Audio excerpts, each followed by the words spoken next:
सनातन धर्म जो है बांटने वाला है। सनातन धर्म बांटने वाला नहीं, सनातन धर्म आत्मा का धर्म। कुमार भाटी जी ने जो टिप्पणी की है ब्राह्मणों को लेके, ब्राह्मणों का विरोध करने की, सनातन जो धर्म है हमारे ऋषियों की जो परंपरा है, जैसे तुलसीदास जी कहते हैं भूत प्रेत पिशाच निशाचर अग्नि बेताल काल मारी मन। आप शंकराचार्य से क्या समझते हैं? शंकराचार्य से तो मैं उपाधि से ही ये समझता हूँ, भगवान शंकर की उपाधि। अभिनव गुप्त के द्वारा शंकराचार्य पर भी हुआ और उनको एक रोग हुआ, भगंदर नामक एक रोग हुआ और उसका भी विचार का सफल इलाज हुआ, वो बाद में स्वस्थ हुए। धाम में जब लोग इलाज कराने के लिए आते हैं तो उन्हें एक मंत्र बताया जाता है कि आप इसका जाप करें।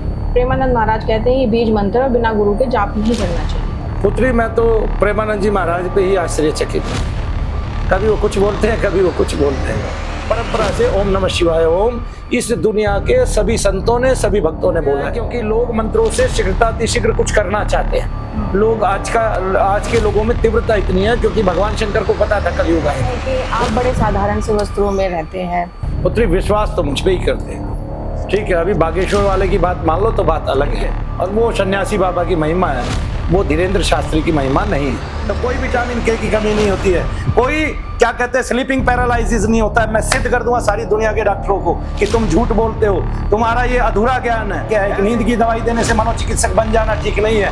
मन का स्वास्थ्य केवल मन की प्रसन्नता से होता है।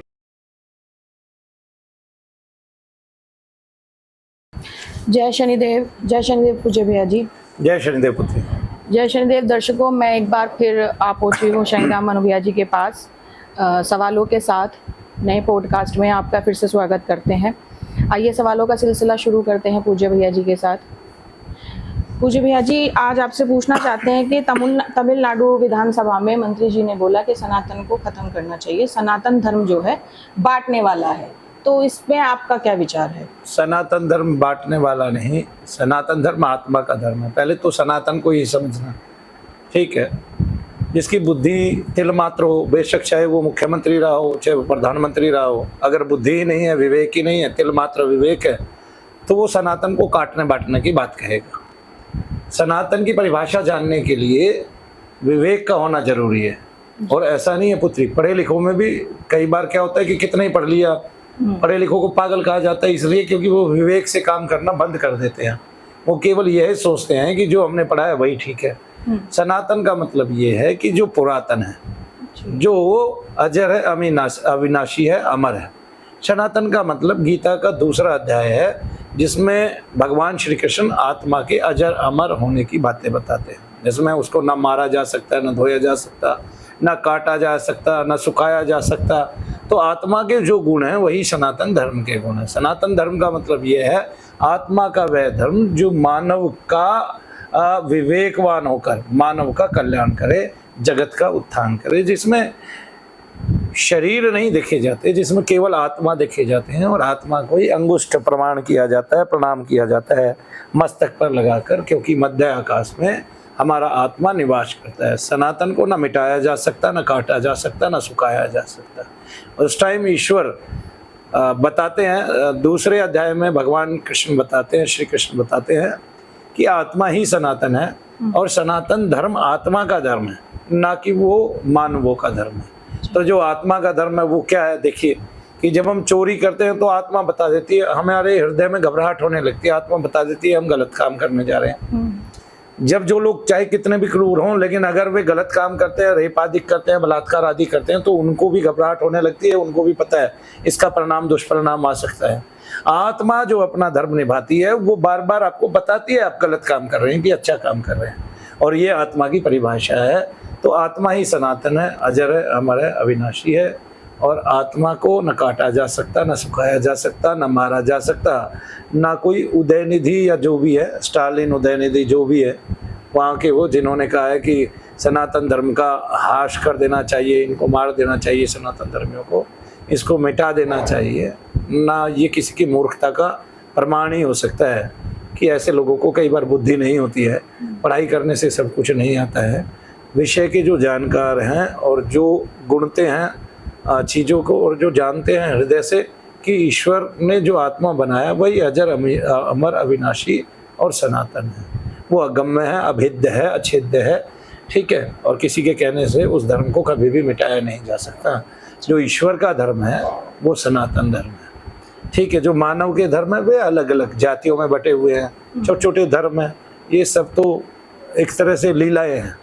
ठीक है, लेकिन पुत्री जो आत्मा है वही सनातन धर्मी है, जो आत्मा को मानता है, जानता है। ठीक है, कबीरदास जी ने आत्मा को माना, वो सनातन धर्मी है।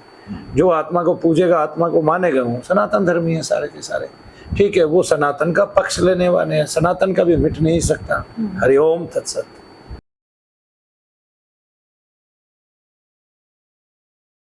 पूज्य भैया जी, राजकुमार भाटी जी ने जो टिप्पणी की है, तो आपके उनके टिप्पणी पे क्या विचार है? टिप्पणी क्या की है पुत्री? ब्राह्मणों को लेके? जी जी, ब्राह्मणों को लेके उन्होंने टिप्पणी नहीं की है। ब्राह्मणों को लेके तो उन्होंने एक सूक्त बताया है। ये हमारी देहाती भाषा में, आम प्रचलित भाषा में जो है कुछ शब्द आते हैं वैसा बोल देते हैं। ठीक है ना, तो कोई भी व्यक्तित्व है वो चाहे हमारा विरोधी है चाहे कैसा भी है, लेकिन जब वो जो कहना चाह रहा है अगर उसको ना समझा जाए और उसको गलत अर्थ में लिया जाए तो हम उसके अगेंस्ट खड़े हो जाते हैं। ठीक है, ऐसा नहीं होना चाहिए। कई बार किसी की इच्छा नहीं होती है, उसकी इच्छा नहीं थी वहाँ ब्राह्मणों का विरोध करने की, ब्राह्मणों को वो करने की। मैं भी उनको बहुत अच्छा तो मानता नहीं हूँ, क्योंकि सनातन जो धर्म है उसमें बहुत सारे हमारे धर्म हैं। हमारे ऋषियों की जो परंपरा है, जैसे तुलसीदास जी कहते हैं भूत प्रेत पिशाच निशाचर अग्नि बेताल काल मारी मर, लेकिन राजकुमार भाटी तो मानता नहीं भूत प्रेत पिशाच होते हैं, सारे बाबाओं को टोकता रहता है। तो वहाँ मैं उनको बता देता हूँ कि वहाँ वो गलत है। जो भगवान शिव की परंपरा है, जो 184 ग्रंथों की परंपरा है, जो महर्षि सुश्रुत वाघ भट्ट और क्या कहते हैं अष्टांग हृदय लिखने वाले महर्षि सुश्रुत वाघ भट्ट ने कहा है, चरक संहिता में कहा है और अथर्ववेद में कहा है, उसको मान लिया वो झूठा मान रहे हैं, तो वो उनका अर्थ गलत है कि आप किसी विषय के जानकार नहीं हैं। भूत प्रेत के विषय के आप जानकार नहीं, आप दूसरे विषय में क्यों बोल रहे हैं? आप राजनीति के विषय के जानकार, आप वहीं टांग अड़ाएं। आपका मतलब क्या है बाबाओं के विषय में जाने का? आपका मतलब क्या है आध्यात्मिक लोगों को टोकने का? आप अध्यात्म के बारे में क्या क्या ज्ञान नहीं जानते? जिसको देख रहे हैं पगला सा है, वो महात्मा है, संत है, आपने बोल दिया, पता चले वो पहुंचा हुआ ब्रह्म ज्ञानी हो तो क्या करेंगे? तो ऐसे में तो हो जाता है। ये टिप्पणी उन्होंने जानबूझकर नहीं की है, ऐसा स्वभाव से लगता है। और ये भी लगता है कि वो जो शुक्तियाँ संसार में चली हुई थी, उन्होंने उस पर अपनी गलती मांगी है, माफ़ी मांगी है। जो शुक्तियाँ संसार में चली हुई थी उनमें से ही जो देहाती भाषा में लोग बोल देते हैं उनमें से एक बोल दिया। ठीक है, ऐसे तो इससे संलग्न नहीं होना चाहिए, इसका अवलंबन भी किसी को नहीं करना चाहिए, इसका कोई बुरा भी नहीं मानना चाहिए। ठीक है, समय समय पर ऐसी बातें होती रहती है और उन्होंने अपनी जगह अगर उसके बचाव में कहीं तर्क दिए तो उन्होंने भी सही दिए हैं, लेकिन जहाँ सही तर्क दिए उनका भी विरोध हुआ है। वो ये सोचते हैं कि उनका विरोध नहीं हुआ, मेरा ही विरोध हुआ है, तो ऐसा नहीं है, विरोध तो उनका भी हुआ है। गलत शब्द तो पुत्री किसी से भी निकल सकता है। ठीक है, तो भारत के गृह मंत्री एक बार कुछ बोलने जा रहे थे, बोल कुछ और दिया। गलत शब्द तो एक बार भारत के प्रधानमंत्री कुछ बोलने जा रहे थे, एक शब्द गलत निकल गया उनके मुख से।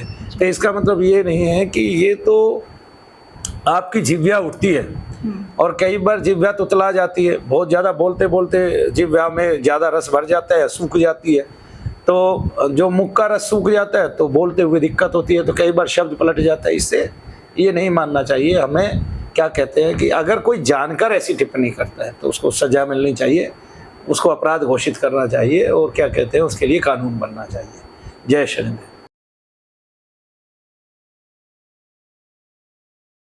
पूज्य भैया जी, शंकराचार्य के बारे में हमने बहुत सुना है, आप शंकराचार्य से क्या समझते हैं? शंकराचार्य से तो मैं उपाधि से ही ये समझता हूँ, भगवान शंकर की उपाधि है, तो भगवान शंकर ही हैं साक्षात जो शंकराचार्य है। लेकिन भगवान शंकर ने जो लिखा है वो उन पर भी लागू हुआ है।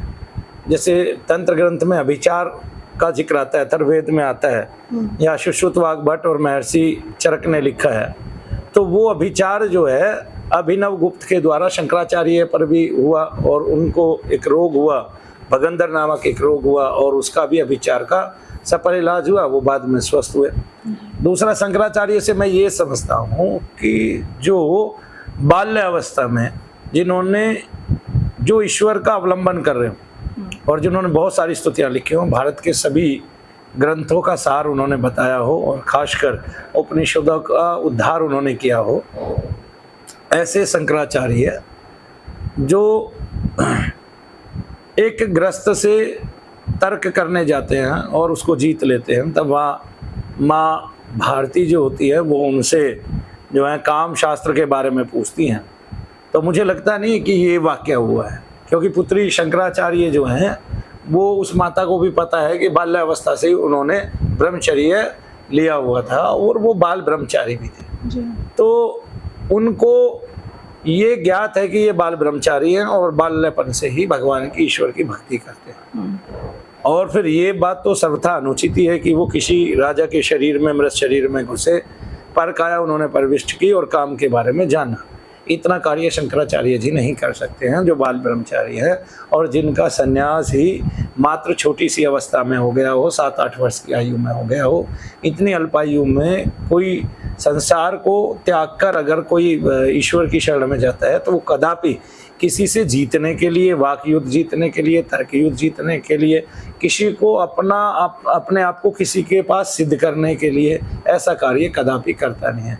मैं क्या कहता हूँ कि वो परकाया प्रविष्ट कर सकते थे, वो ईश्वर के सम्मुख हो सकते थे, वो ईश्वर से मिल सकते थे और ईश्वर से बातें कर सकते थे, तो भी ये सिद्ध नहीं होता कि उन्होंने ये कार्य यानी कि काम शास्त्र को जानने के लिए क्या कहते हैं किसी राजा के कार्य शरीर में परकाया प्रविष्टि की। इसके अलावा एक चंडाल का किस्सा आता है।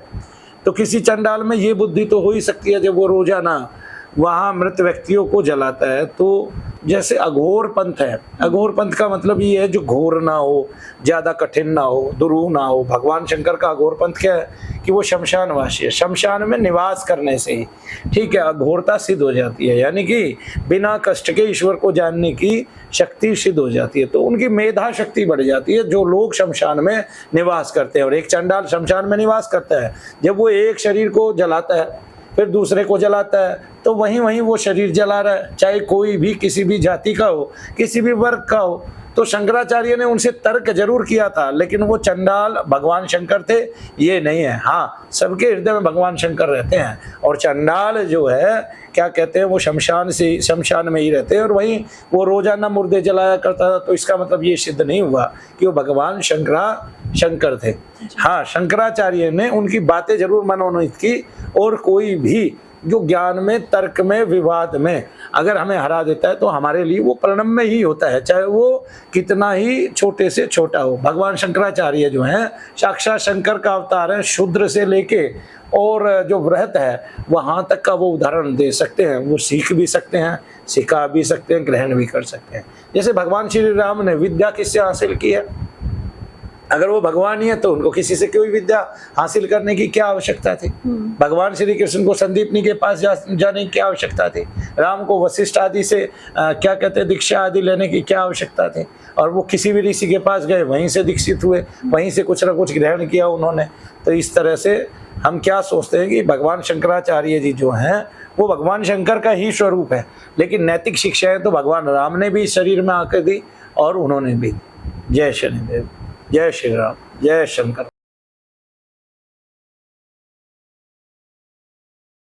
पूज्य भैया जी, अभी शंकराचार्य के बारे में आपसे पूछा, ऐसे ही जगत गुरु से आप क्या कहना चाहते हैं? जगत गुरु का मतलब है वह दार्शनिक, वह आध्यात्मिक महापुरुष, पुराण पुरुष, योग पुरुष जो संपूर्ण विश्व को ज्ञान का अपने ज्ञान से सरोबार कर दे और दुनिया में जितनी भी नैतिक शिक्षाएं हैं जो क्षमा को लेकर हैं, धरती को लेकर हैं, ममत्व को लेकर हैं, प्राण को लेकर हैं, मन को लेकर हैं, बुद्धि को लेकर हैं, वो सर्वत्र संसार भर में फैला दे, वो जगत गुरु होता है। जगत गुरु की संज्ञा में हम कबीरदास जी को ले सकते हैं, सूरदास जी को ले सकते हैं, तुलसीदास जी को ले सकते हैं और ऐसे सर्वत्र सभी संत जिनकी शिक्षाएं, दीक्षाएं लौकिक आधार पर लोकों में भी मान्य हो और संसार में भी मान्य हो जाए, वो सब जगत गुरु हैं। और जगत गुरु को उस नियम का पालन करना चाहिए। लोगों को जो शिक्षा है वो प्रदान करनी चाहिए। वैसे कई जगत गुरु हैं अभी, उनमें से राम भद्राचार्य जी भी हैं। जैसे वो शिक्षा जो है लोगों को दे रहे हैं, उन्होंने कई विद्यालय खोले हुए हैं बड़े और पीठ खोली हुई है एक, तो उस पीठ पर बैठकर व्यास कौन सी पीठ है उनकी, व्यासपीठ ही है शायद, हाँ तुलसी पीठ है। तो वहाँ पर उन्होंने कई विद्यालय खोले हुए हैं, नैतिक शिक्षाएं, पारंपरिक शिक्षाएं वहाँ लोगों को दी जा रही है। तो ऐसा जगत गुरु का कार्य भी होना चाहिए, जरूर, अवश्य में। जय शनि।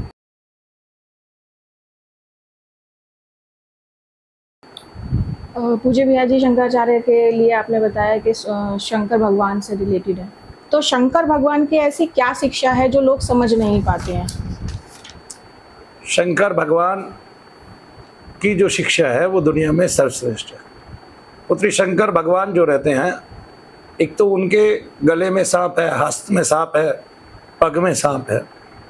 और आज भी जब आप शमशानिक भूमि पर जाते हैं, शमशान भूमि पर जाते हैं, तो वो उजाड़ और वीरान होती है। सांपों को वहाँ स्थल मिलता है, वो बड़े जहर से भरे होते हैं और ज़मीन के अंतर में बिना किसी शोर शराबे के विश्राम करते हैं कई कई महीने। एक तो उनके सर्प से ये हमें मिलता है कि हमें एकांत में रहकर अपनी भक्ति करनी चाहिए, विश्राम करना चाहिए। और ज़मीन के नीचे भी बहुत सारे लोग इसमें गुफाएं बना लेते हैं, आश्रम बना लेते हैं महात्मा।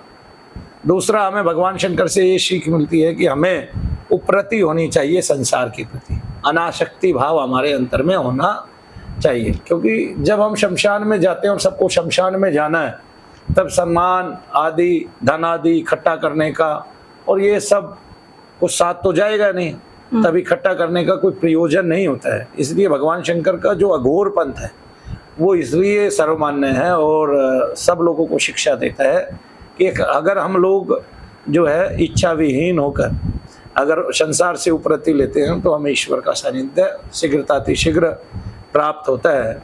और वैसे भी कुछ साथ तो जाना ही नहीं है। तो आज तो भगवान शंकर को सभी लोग मानते हैं। अब तो बच्चों ने भजन भी ऐसे ऐसे बनाए हैं, जो आगंतुक कवि हैं या लेखक हैं, ऐसे ऐसे बनाए हैं कि लोग वैसे उपरति ना पाए तो वैसे उपरति पा जाए। और आज के जो युवा हैं वे किसी भटकाव में नहीं है, उल्टा उनको ये सब अच्छा लगने लगा है। वो विसंगतियों को छोड़कर एकांत में जाने लगे हैं, एकांत में जीवन यापन करने लगे हैं। ठीक है, कोई भी नहीं तो अपनी गाड़ी लेके वहाँ चले गए, रात बिता रहे हैं कहीं पे। कुछ लोग ध्यान कर रहे हैं, कुछ लोग क्या कहते हैं साधना में आ गए। मेरे ख्याल से पूरे संसार में आज तक जितने अभी लोग ध्यान करते हैं, जितने अभी लोग जप करते हैं, जितने अभी लोग वर्तमान समय में तप करते हैं, इतना कभी हुआ नहीं, होगा भी नहीं। क्योंकि ये श्रेष्ठ सीमाएं हैं। भारत की जनसंख्या इतनी है कि उस जनसंख्या में से 50% लोग तो इसलिए भी क्योंकि बहुत सारे युवाओं को आज के टाइम में क्या मिल रहा है, प्रयोजन उनका मिल नहीं रहा, पूर्ण नहीं हो रहा है, काम उनके पूर्ण नहीं हो रहे हैं, नौकरियां मनचाही नहीं मिल रही हैं। तो वो क्या कर रहे हैं कि वो इस ओर जा रहे हैं, इस ओर उनकी गति हो रही है, वो भगवत भक्ति की ओर जा रहे हैं। कुछ लोग तर्क करने पे भी लगे हुए हैं, लेकिन अभी समाज जो है वो हर तरह से ठीक चल रहा है। बात रही वैश्विक मंदी की या प्रधानमंत्री के द्वारा की गई योजनाओं की, तो मैं तो पुत्री बहुत सालों पहले ही जब मैं गद्दी पे आसीन हुआ था, तभी मैं ये सोचता था कि भारत के लोग जो है ना व्यर्थ में बहुत सारा सोना खरीदते हैं और उसमें जो गरीब आदमी है उसका मरण हो रहा है, जो मध्यम वर्गीय है उसका मरण हो रहा है। गरीब को तो फिर भी एक बार एक चीज़ पहना दी लड़की को, लेकिन जो मध्यम वर्गीय है उनको ससुराल वालों को भी देना है, इनको भी देना है, उनको भी देना है। उनके यहाँ ऐसा प्रयोजन चल रहा है और लड़के वाले ऐसे दबाव देते हैं, या बीच में किसी को ले लिया जाए तो वो उसको बिना बात के अपनी इच्छाएं जाहिर कर देता है। दहेज नहीं लेना है ऐसा भी सोचता है और दहेज लेता भी है, और भारी मात्रा में दहेज लेता है, यहाँ तक कि बेटी के पिता का जीना मुहाल कर देता है। ठीक है, और लोगों को कुछ ना कुछ आवश्यक रूप में जैसे स्वर्ण ही भारी हो गया है। ठीक है, अगर अब बनाने चलो तो 5 तोले सोना ही 10 लाख रुपए का हो गया। तो पुत्री जिसमें विवाह होता था उससे 2 गुने पैसे में स्वर्ण आता है। तो मैं तो शुरुआत से ही चाहता हूँ कि गले में तुलसी की माला हो, कानों में तुलसी के कुंडल हो, और क्या कहते हैं लड़की को विदा किया जाए, और इस तरह से दहेज विहीन शादियाँ की जाए। दहेज विहीन वैसे हमारा प्रयोजन नहीं है, क्योंकि वैदिक रीति भी यही है कि जब लड़की घर से चलती है तो पिता बहुत सारे उनको वो देता है, क्या कहते हैं उपहार देता है, और पिता के मित्र भी, पिता के घर वाले भी, और पूरा नगर भी। जैसे पहले राजकुमारी को उपहार भेंट करता था और दूर नगर में लड़की की शादी होती थी, इसी तरह से भेंट करते हैं। तो अभी भी जितना उपहार बन पाए उतना ही देना चाहिए। जो अधिक बोझ लगे, जिसमें घर बिके, जिसमें कठिनाइयाँ हों, जिसमें पिता कर्ज में डूब जाए, ऐसा विवाह कदापि करना नहीं चाहिए, होना नहीं चाहिए। तो चाहे इसके लिए हमें स्वर्ण खरीदना ही क्यों, ठीक है ना, तो किस लिए खरीदे? पिता को गरीब करने के लिए कोई स्वर्ण ना खरीदे, अपना हाथ रोकने के लिए कोई स्वर्ण ना खरीदे। हाँ, जो धन कुबेर हैं वे अपने लिए कितना भी स्वर्ण खरीदे, उससे हमारा कोई प्रयोजन नहीं है। लेकिन अगर किसी पिता की लाडली विदा हो रही है तो तुलसी दल भी चल सकता है, तुलसी माला भी चल सकती है, तुलसी के कर्ण कुंडल भी चल सकते हैं, और तुलसी माता से कुछ भी बनाया जा सकता है, बहुत सुंदर सुंदर बनाया जा सकता है, वो भी पहना जा सकता है। अब तो आर्टिफिशियल भी बहुत अच्छा आता है, तो ज़रूरी नहीं हम सोने के पीछे भागें। पुत्री, अगर टमाटर बहुत महंगा हो जाए, गरीब की पहुंच से बाहर हो जाए, तो वो ज़रा सा हम छूट डाल सकता है। इसमें क्या है, हमें जो है दूसरे ऑप्शन भगवान ने दिए हैं। ये वनस्पति जगत है और यहाँ वनस्पतियों की, औषधियों की भरमार है, और रत्नों की भी एक से एक परख है। और रत्नों में कोई ना कोई और रत्न ऐसा आ जाएगा जो स्वर्ण से भी सस्ता पड़े, हर चीज़ से सस्ता पड़े, और आगे जिसको भारत के लोग पहने। क्योंकि हम स्वर्ण का कुछ ढूंढना नहीं चाहते प्रतिकार, अगर जिस दिन हमने ढूंढना शुरू कर दिया तो 2 दिन के अंदर मिल जाएगा। भारत की जनता में इतने बुद्धिजीवी लोग हैं, ऐसे ऐसे वैज्ञानिक पड़े हुए हैं कि जो चाहें वो सोने से भी सस्ता, 1000 गुना सस्ता और 1000 गुना सुंदर और स्वच्छ कोई आभूषण ढूंढ सकते हैं। तो चाहे बेशक स्वर्ण परंपराओं से चला आ रहा है, रीतियों से चला आ रहा है, लेकिन उसका भी हमें सार मिल सकता है। जय शनिदेव।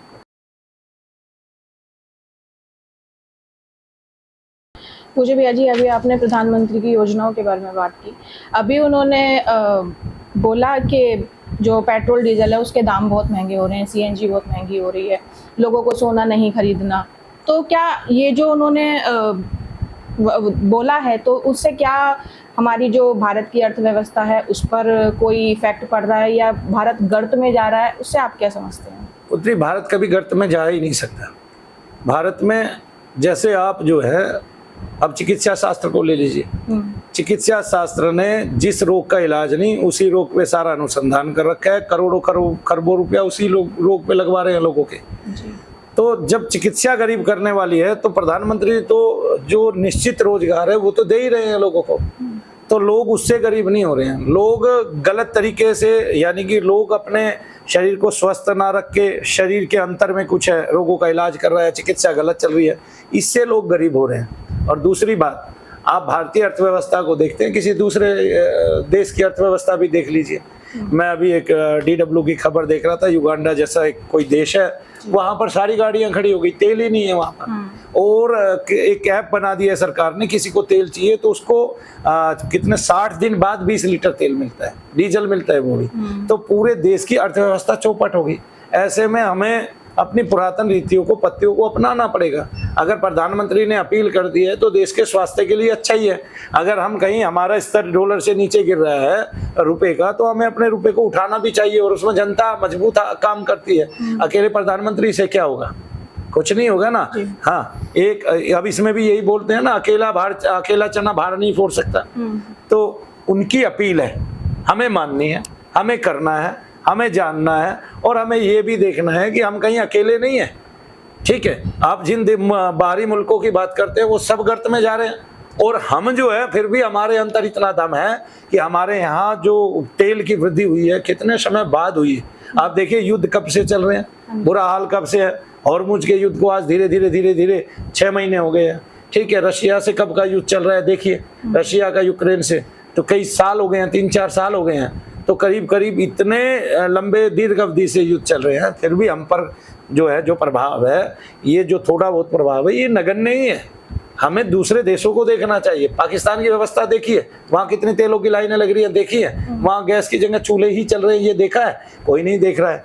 ठीक है, हम ही लोग देख रहे हैं। हम देखो, जाके श्रीलंका में देखो, अब भूटान में देखो, उनके अलावा भी बहुत सारे ऐसे देश हैं, यूरोपियन कंट्री भी है, जो बहुत गरीब हैं। ठीक है, और ऐसे भी ऐसे लोग हैं जहाँ क्या कहते हैं, पीने का पानी तक नहीं, और वो दुखी हैं बेचारे। ठीक है, और कुआं खोदते रहते हैं पूरा दिन, वहाँ साधन नहीं है, कुछ नहीं। भारत में तो इतनी गाड़ियाँ चलती हैं कि संसार के किसी देश में नहीं है, और इतने खरबों अरबों रुपए की गाड़ियाँ चलती हैं, किसी देश में नहीं है। भारत का तो तेल का एक दिन का खर्च ही इतना है, कुछ हद नहीं, फिर भी इतनी बड़ी व्यवस्था करना। पाकिस्तान में लोग ही 24-25 करोड़ है, और इतने बड़े मुल्क की व्यवस्था करना, ठीक है, कितनी बड़ी बात है। आप ये तो देखिए। हाँ, और वो व्यवस्था पूर्ण रूप से सही जा रही है। ठीक है, ऐसा नहीं है कांग्रेस के टाइम में या किसी अन्य पार्टी के टाइम में कभी महंगाई नहीं बढ़ी थी। हमने महंगाई को बढ़ते हुए देखा है, हमने यही देखा है। मैं वही बेरोजगार हूँ जो कांग्रेस के टाइम का बेरोजगार है। ठीक है, मुझे आज भी रोजगार नहीं मिला। कोई सरकार तो नौकरी देती, पर जब मैं बूढ़ा हो गया, ठीक है, अब मेरी अर्जी स्वीकार कैसे होगी? जवानी तो मेरी कांग्रेस खा गई, जवानी तो मेरी वो पार्टी खा गई जो कहती है कि मैं बड़ी थी और मैं नौकरियां दे रही थी, मुझे तो उसने भी नौकरी नहीं दी। तो क्या विवेकवान को नौकरी नहीं मिलनी चाहिए? क्या बुद्धिमान को नौकरी नहीं मिलनी चाहिए? ठीक है, अरे भाई 12th में मेरे 82% नंबर आए थे, 82% मार्क्स आए थे।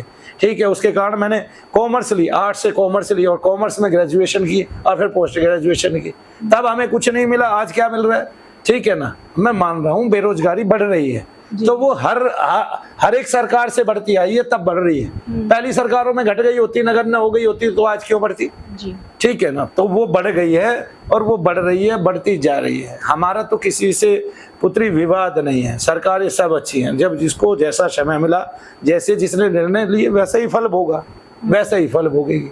कोई भी पार्टी आके अगर गलत नीति से चलेगी, जनता का कल्याण नहीं करेगी, तो वो एक दिन जाएगी। ठीक है, फिर चाहे कोई भी हो उसमें। ठीक है, तो सबको जन कल्याण की, जन सेवा की भावना रखनी चाहिए। जन सेवा की भावना रख के, और जो इस संसार में आएगा, जो लोगों की सेवा करेगा, उसको वोट मांगने की जरूरत नहीं है। आप सेवा कीजिए, वोट मांगने की आवश्यकता ही नहीं है। आपने सेवा कर दी, आप घर पे नहीं जाएंगे तो भी वोट आपके पास आएगी। आपको सेवा करनी है। कानून, जैसे अभी हमारे यहाँ एक वकील हैं, मैं तो कहता ही आता हूँ कि भारत की शिक्षा और चिकित्सा दोनों घटिया हैं। वो वकील साहब अश्विनी उपाध्याय जी हैं, अश्विनी उपाध्याय हैं शायद, अश्विनी उपाध्याय जी हैं, अश्विनी जी हैं। वो कब से बता रहे हैं भारत का कानून महा घटिया है, भारत की चिकित्सा महा घटिया है, भारत की शिक्षा महा घटिया है। ठीक है, और इन सब में सुधार होना आवश्यक है। अगर इनमें सुधार हो गया तो प्रधानमंत्री जी को कभी ये कहने की जरूरत ही नहीं पड़ेगी सोना बंद कर दो पहनना, या 1 साल तक सोना नहीं खरीदना, भारत के रुपए को उठाना, उनको कहने की आवश्यकता ही नहीं पड़ेगी। बाहरी चिकित्सा ना लेके आए, अपनी चिकित्सा लें और अपनी ही चिकित्सा से सारी दुनिया को ठीक करें। मैं ये कहता हूँ, एक आदमी को आप क्रिश्चियन बना के दिखा देना, मैं बैठा हूँ। ठीक है ना, हमारी चिकित्सा में उन्माद चिकित्सा आती है और मैं उन्माद चिकित्सा को जगत में बांटता हूँ। एक आदमी को क्रिश्चियन बना के दिखा दो, ठीक है ना। और मेरा विश्व, पूरे विश्व को चेतावनी है, पूरे विश्व को डंका है। हम इतने लोगों को ठीक कर चुके हैं और लिखित में प्रमाण सहित आप दिखा सकते हो हम कैसे प्रमाण देते हैं। हमने पहले भी दिखाया है, वो सामने एक फाइल रखी हुई है कागज की, हाँ जी ये रखी, आगे मिल गई मेरे को, ये रखिए। अब इसमें डॉक्टर भी है, MBBS MD डॉक्टर भी है। ये देखो प्रमाण सहित हम ऐसा फार्म भरते हैं और ये फार्म हमारे पास 3,500 के करीब हो गए हैं 3 ही महीने में। ठीक है, तो इसका मतलब एवरेज में हम इतना काम कर रहे हैं, लोग आ रहे हैं, जा रहे हैं, ठीक हो रहे हैं। ठीक है ना, तो ये बहुत न्यूनतम संख्या है। ऐसे बहुत सारे लोग हैं जो अभी 30% ठीक हुए हैं, ऐसे बहुत सारे लोग हैं जो अभी 40% ठीक हुए हैं, ऐसे बहुत सारे लोग हैं जो 50% ठीक हुए हैं। ये भारत की आयुर्वेद चिकित्सा है, आगंतुक उन्माद से वेदना की चिकित्सा है। तो हम ये कहते हैं अगर हम अपनी चिकित्सा लागू करें और इसके साथ हमारे जो वेद के फार्मूले हैं, आयुर्वेद के फार्मूले हैं, जो हमारी आयु को 400 वर्ष बढ़ाने वाले हैं, जो हमारी आयु को 1000 वर्ष बढ़ाने वाले हैं अग्नि पुराण के अनुकूल, जो हमें दीर्घ जीवन तक, हम केवल बुराई करना सीखते हैं, तर्क बुद्धि से काम लेते हैं। हम ये नहीं जानते हमारे ऋषि यहाँ बैठे हैं, कोई दूरबीन पास में नहीं, उन्होंने बता दिया क्या कहते हैं कि सूर्य के बाद कौन कौन से देवता आते हैं, कौन कौन से अष्टग्रह आते हैं, कितनी कितनी दूरी है। ठीक है, आप लीजिए अग्नि पुराण से कितनी दूरी है और नपवा दीजिए आप नासा से, अगर थोड़ी सी भी कम ज्यादा निकले तो नासा ही गलत बताएगा, हमारे ऋषियों ने गलत नहीं बताया। तो इसका मतलब क्या है? इसका मतलब यह है हमारे यहाँ की बुद्धि हरी जा चुकी है पुत्री जी। नहीं समझे, हरी जा चुकी है। और मैं तो कहता हूँ ऐसी शिक्षा को कभी ग्रहण ही नहीं करना चाहिए जो शिक्षा हमें बड़ा करके, और हम जिस शिक्षा को पढ़ के निकले और बाद में भ्रष्टाचारी हो जाए, ऐसी शिक्षा हम क्यों करें? ऐसी शिक्षा को हमें कभी ग्रहण ही नहीं करना चाहिए। ऐसी शिक्षा हमें पढ़नी नहीं चाहिए जो हमें माता पिता की आज्ञा का उल्लंघन करना सिखाए। क्यों करें हम ऐसी शिक्षा क्यों पढ़े? और ऐसी चिकित्सा हमें नहीं करनी चाहिए कि जिसकी एक टैबलेट जो है हमें लाभ भी दे और हानि भी दे। ऐसी चिकित्सा का मतलब क्या? वो चिकित्सा क्या हुई?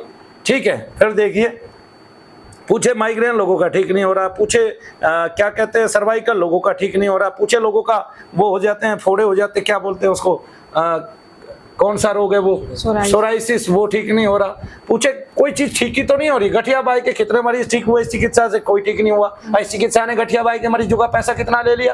कल परसों डॉक्टर साहब ही बता रहे थे कि 50 पैसे का इंजेक्शन आता है और कितने 15,000 रुपए ले लिए, 30,000 रुपए ले लिए 2 इंजेक्शन के।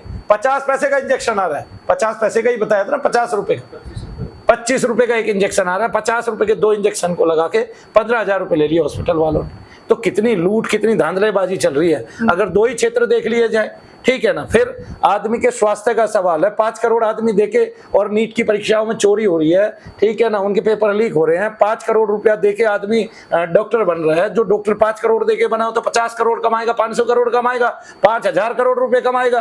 वो कहे लोगों का लाभ करेगा, कहे लोगों का कल्याण करेगा? बताना जरा कोई मेरे को, कौन ऐसा डॉक्टर है दुनिया में जो 5 करोड़ अपने माँ बाप के लगवा के और क्या कहते हैं जन कल्याण करे? अगर जन कल्याण ही करना था तो 5 करोड़ में तो हजारों लड़कियों की शादी हो सकती है और वो करवा देता पहले ही। यही जन कल्याण हो जाता, नामी हो जाता, नामी गिरामी हो जाता, यश बढ़ जाता और ख्याति बढ़ जाती। तो फिर 5 करोड़ रुपए लगाने की आवश्यकता ही क्या थी इसके लिए? तो पुत्री यही बात है, हमें समझना पड़ेगा। और प्रधानमंत्री जी की अगर किसी ने आज नीति बनाई है वो हमारे कल्याण के लिए ही बनाई है। कोई सर्वोच्च पद पर बैठा है, उसको लगता है कि हमें नीचे नहीं गिरना है, हमें अपना पतन नहीं होने देना जैसे दूसरे देशों का हो गया, हमें वो नीति अपनानी चाहिए। क्यों नहीं अपनानी चाहिए, है ना? हमारा राजनीति से कोई सरोकार नहीं है। हमारे तो बोर्ड पे भी लिखा हुआ है, हम किसी भी राजनीतिक पार्टी के फेवर में नहीं, अनफेवर में नहीं, ठीक है। हमारे लिए सब अच्छी है, सब बुरी है। कोई हमारे समय में हमारे लिए बुरी थी, कोई किसी और के लिए किसी और के समय में बुरी होगी, ठीक है। मेरी पुत्री ने, मैं ब्राह्मण हूँ, मेरी पुत्री ने क्या बताया कि वो ब्राह्मण होकर इतने % अंक लाकर उसका यहाँ एडमिशन नहीं हुआ, किसी और का एडमिशन हो गया। मैं ये गाली नहीं दे रहा हूँ कि मैं ब्राह्मणों को ही गाली दे रहा हूँ, नहीं, मैं बता रहा हूँ। तो जब उसका एडमिशन हो गया, मैंने कहा पुत्री आप क्या कहते हैं देश की किसी जानी मानी यूनिवर्सिटी में एडमिशन ले लो, पैसे देके। वो बोला दुनिया तो दिल्ली में पढ़ने आती है, मैं दिल्ली से बाहर कैसे जाऊँ? और आखिरकार उसको मजबूरन होकर दिल्ली से बाहर ही जाना पड़ा। क्यों? क्योंकि व्यवस्थाएं खराब हो चुकी हैं। व्यवस्थाएं ऐसी हो चुकी है कि ये जाति है, ये ऊंची है, ये नीची है। ये तो सरकार ही कर रही है, ये ऊंची है, ये नीची है। किसने बताया ये ओबीसी है, ये SC ST है? सरकार ने बताया। क्यों बता रही है सरकार? सबको ये क्यों नहीं कहती तुम सब समान हो, तुम्हें सबको समान अधिकार दिया जाता है? सबको ये क्यों नहीं कहती कि तुम अपनी योग्यता दिखाओ, तुम उठो? क्यों नहीं उठो? ठीक है। आज देखिए, आज एक बनिया का लड़का है और वो क्या कहते हैं ज्योतिषी बना हुआ है। आज देखिए कहीं से बिहार से किसी अन्य जाति का एक आदमी वो ब्राह्मण का कार्य कर रहा है। कौन मना कर रहा है उसको? किसी ने मना किया उसको? किसी ने पकड़ा है उसको? कोई नहीं मना कर रहा। आज कितने लोग बिहार के जो है यहाँ दिल्ली में क्या कहते हैं ब्राह्मणत्व का कार्य कर रहे हैं। हमने कभी किसी से नहीं पूछा तेरी जाति क्या है। सरकार पूछ रही है तेरी जाति ये है, तू ओबीसी का सर्टिफिकेट ले, तेरी जाति ये है, तू ये सर्टिफिकेट ले, तेरी जाति ये है, तू ये सर्टिफिकेट ले। फिर क्या है, कौन किसको रहा है? जातियां सरकार दे रही है, जातियां किसी ने नहीं दी। जातियां सरकार मिटाएगी। एक फैसला जिस दिन हो जाएगा अच्छा सा, उस दिन सारी जातियां इस भारत से खत्म हो जाएगी। एक ही जाति रह जाएगी, लोगों की आत्मा का धर्म। आत्मा का धर्म क्या कहता है कि किसी को कष्ट नहीं पहुंचाना, सबको सुख प्रदान करना है, सबकी सेवा करना है। सभी मानव तन जो है वो ईश्वर के हैं और ईश्वर का समझ के उनको सबको लाभ प्रदान कर देना है। तो पुत्री जब ये बात समझ में आ जाएगी, वैसे तो हमें प्रधानमंत्री की बातें माननी चाहिए और हम मानेंगे भी, ठीक है। तो मनु भैया का तो जिस दिन उन्होंने कहा पहला ही निर्णय ये था कि नहीं खरीदना भाई, ठीक है। कुछ भी हो जाए, मेरी बेटी की शादी भी होगी तो मैं तुलसी दल की माला दूंगा, तुलसी के कर्ण के दूंगा। बेटे की शादी होगी तो अगली लड़की को भी यही दूंगा। नहीं समझे? तो भारत में इतनी तो गाड़ियां हैं जितनी दूसरे देशों में क्या कहते हैं वो पूरे दूसरे देशों की इनकम है। हम अगर अपनी पूरी गाड़ी बेच दें, सारी गाड़ी जितनी भारत में है, तो पाकिस्तान 400 वर्षों तक बैठकर खा सकता है। 400 वर्ष तक। पुत्री इतना धन है हमारे पास। हम सोने की चिड़िया थे, आज भी, कल भी और परसों भी। किसी को पता ही नहीं है कितना धन है हमारे पास। रोज बड़े बड़े धन कुबेर पकड़े जाते हैं, 15-15 करोड़ रुपया नगद पकड़े जाते हैं उनके पास। तो सोना कितना है? बहुतों के पास सोने की ईंटें पकड़ी जाती हैं। सबकी इकट्ठी कर ली जाए ईमानदारी से तो पता चलेगा पता चलेगा 10,000 20,000 ट्रक तो सोने के ही भर गए हमारे यहाँ। तो भारत सोने की चिड़िया था, है और रहेगा। तो सोने की चिड़िया इसलिए कि भारत में स्वर्ण जो है सबसे ज्यादा उपयोग में लाया जाता है। हमारे यहाँ तो मंदिरों में ही दुनिया भर का सोना पड़ा है जी। जय शनिदेव। खैर हमारे मंदिर में नहीं है भाई। हाँ, एक बहन के तो रखे हैं, कान का एक रखा हुआ है उसका बाला और एक का दूसरा रखा हुआ है ऐसे, ठीक है ना। वो चली गई थी एक दिन, उसका बाद में पा गया था, मिल गया था, वो हमने संभाल के रखा हुआ है। जय शनिदेव सबको। तो जी भैया जी, सवाल है कि आप बड़े साधारण से वस्त्रों में रहते हैं, बाकी जो संत महात्मा हमने देखे हैं, जो किसी का इलाज करने वाले देखे हैं, वो बड़े चोगे में बाबा की माला पहने हुए इस तरीके से अपना श्रृंगार करके रहते हैं। उन पे लोग बड़े विश्वास करते हैं, यहाँ आने से लोग डरते हैं, ऐसा क्यों? पुत्री विश्वास तो मुझ पे ही करते हैं, क्योंकि वो जो चोगे में रहते हैं उनके सामने इतने आदमी कभी भी नहीं बैठते। ठीक है, बात रही कथा की, तो कथा भी सुनने जाते हैं। ठीक है, अगर पूछे कि काम से उनके पास जाते हैं तो नहीं, नथिंग। ठीक है, अभी बागेश्वर वाले की बात मान लो तो बात अलग है, क्योंकि उनका प्रसार ही इस तरह से हुआ है। ठीक है, और वो सन्यासी बाबा की महिमा है, वो धीरेन्द्र शास्त्री की महिमा नहीं है। ठीक है ना, तो कोई ये कहे कि जैसे ईश्वर नहीं है, दिखाई नहीं देते, और फिर भी उनकी महिमा जारी है, सब लोग ईश्वर ईश्वर करते हैं, भगवान भगवान करते हैं। इसी तरह से सन्यासी बाबा हैं नहीं अभी, और दिखाई भी नहीं दे रहे हैं, फिर भी उनकी महिमा जारी है, वो ईश्वर के तुल्य हैं, भगवान के तुल्य हैं। तो ये बात है, तो उनकी महिमा तो ऐसे फैल रही है। अब पुत्री दूसरी बात करें मनु भैया की, तो मैं अकेला ऐसा हूँ जो ग्रस्त भी है, अपने बच्चों की शादी भी करनी है मुझे, और पता नहीं कितने बच्चों की शादी करनी है। ठीक है ना, और सब एकांतिक है, उसमें दिखावा कुछ नहीं है। और बात रही साधारण की, तो मैं साधारण था, हूँ और सदा रहूँगा, क्योंकि मैं जो कार्य कर रहा हूँ इस कार्य में बड़ा बल लगता है। एक महात्मा एक दिन किसी का प्रेत निकाल रहे थे, उसमें एक लड़का था, सामने जो लड़का था उसमें प्रेत का उन्माद हुआ, और उसने वो टेबल पार कर दी। वो वीडियो आज भी आपके यूट्यूब पे है। वो टेबल पार करके उसने महात्मा पे हमला कर दिया। 3-4 महात्माओं के द्वारा उसको फिर छुड़ाया गया उस महात्मा को। तो महात्मा तो इस कार्य को इसलिए नहीं करते हैं पुत्री, ये उन्माद का कार्य है। तो भगवान शंकराचार्य के जो उन्माद हैं, जो उनका भगंदर रूपी रोग था और उससे आया था उन्माद से, तो वो उन्माद भी जो है क्या कहते हैं, किसी अभिचार निकालने वाले नहीं निकाला था, किसी अन्य भक्त नहीं निकाला था, उन्होंने स्वयं तो निकाला नहीं। शरीर की गति होना अलग बात है, आत्मा का बंधन छूटना अलग बात है। गुरु तो अपने ज्ञान से आत्मा के बंधन छुड़ाता है, और वो विवेक को बढ़ाता है, बुद्धि पे जोर लगवाता है वो आदमी से, और जो बुद्ध स्वामी है हमारे, उनकी कृपा दिलाता है। तो जब बुद्धि छूट जाती है और विवेक को धारण करती है, तो वो आत्मा को धारण कर लेती है, ग्रहण कर लेती है, अपना स्वभाव ग्रहण कर लेती है। ये तो काम हो गया शंकराचार्य जी का। मनु भैया का काम ये हो गया कि उसको शरीर को स्वस्थ करना है, शरीर के अंतर में जो अभिचार रहता है उसको निकाल के बाहर फेंकना है, और उस शरीर को ऐसा कर देना है कि वो शंकराचार्य जी की शरण में जाए, तो वो उसको गुरु ज्ञान प्रदान करे। ऐसे कुछ गुरुत्व का भार तो हम पर भी है, हमें भी खुद साधना करनी भी पड़ती है, खुद साधना की भी हुई है, देव दर्शन किया हुआ है, बहुत सारी स्तुतियां लिखी हुई है। तो हम 2 रूपों में जाने जाते हैं, गुरु के रूप में भी जाने जाते हैं, भैया के रूप में भी जाने जाते हैं, और साधारणतः इंसान भी हैं। सब लोगों के बीच में रहना, पर मैं उसमें पला बड़ा हूँ।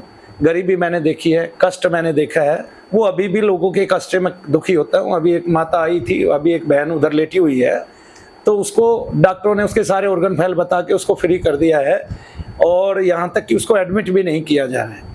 अगर डॉक्टरों के पास थोड़ी सी भी दया हो, कम से कम इसलिए ही एडमिट कर लें कि इसके ऑर्गन तो फेल हो गए हैं, जब तक ये मरे इसको एक कमरा छांव में दे दे बिना पैसे के, ये गरीब आदमी है, इसका गुजारा चल जाएगा। तो ऐसी दया आज के डॉक्टरों में तो है नहीं, क्योंकि वो दयावान नहीं। 6-6 करोड़ रुपए की डिग्रियां उन्होंने ली हुई हैं, और आजकल तो नीट का पेपर ही जो लीक हो जाता है पहले ही, उसी में 10, 20, 30, 40 लाख रुपया लग जाता है। ठीक है, तो एक परिवार के 5 बच्चे एक ही साथ नीट में सिलेक्शन हो जाते हैं, उनमें से एक बच्चे के बहुत कम मार्क्स थे, 50% मार्क्स थे, तब भी उसका सिलेक्शन नीट में हो जाता है, और वहाँ उसके 85% मार्क्स आते हैं। ठीक है ना, और जिनके 90% मार्क्स नीचे आए हुए थे या 95% आए हुए थे, उनके वहाँ जाके 70% मार्क्स आ रहे हैं। तो आज तो ऐसे पैसे की महिमा ज़्यादा है। तो इस तरह से हम क्या करते हैं कि जब हमारी जो क्षमताएं हैं वो हम उपयोग करते हैं, और वो क्षमताएं हमने 22 साल में पाई है।